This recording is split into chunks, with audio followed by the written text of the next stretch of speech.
for a student to be accepted in the school, we have 3 criteria that we look at when we're looking at a child's paperwork or talking with the parent.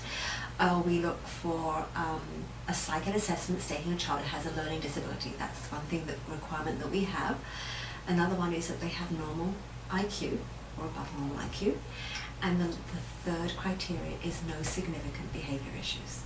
Those are the 3 criteria that we use. So when a parent comes to me, I would have spoken to them on the telephone, and I would ask them to bring with them their child's psych ed assessment. That's the testing results.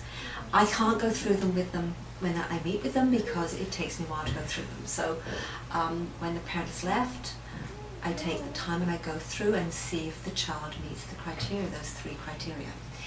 If that's a yes, then I will contact the parent, and I like the child to come in for a school visit, to spend the afternoon or a few hours in the morning. And those are 2 reasons for this. Number 1, we get a chance to see the child in a classroom environment. And secondly, the child gets a chance to find out what our school is. This little school, they've been used to obviously being in the public school system, in a much larger school, much larger classrooms, and may have no idea what our school would be like. So I think it's really, really important from the child's perspective that they come in and they realise, wow, it's like a regular school, but it's not quite the same thing. The classrooms are small, the teacher will come and help me if I need help, and that happens even when a child comes in for a few hours. The teacher, if I let her know ahead of time, she will then prepare something that she knows the child can be involved in, that she can do. It doesn't rely on what the children have been doing, earlier in the week. She'll do something that's a standalone lesson so the child can be involved.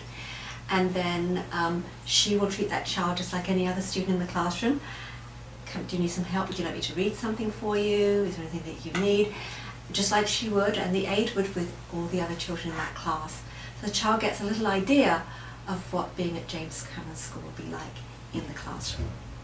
So that's a piece. Once that's happened, I will often say to the parent where they're here, because often they'll go off or they'll come back or they'll wait in my office or somewhere else, and I'll say, she looks like a good fit. I just go to the classroom and the teacher will nod her head, and I know that they're good to go. Then it becomes the parent's decision. If we have availability in the classrooms, then we can accept a child into James Cameron anytime at all.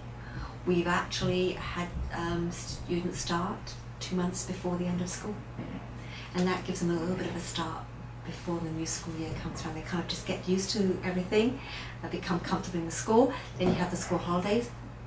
Is it a detriment? Sometimes it isn't, because they start in September already comfortable with being at James Cameron School. They haven't got that initial, it's a brand new school year and I'm new to the school.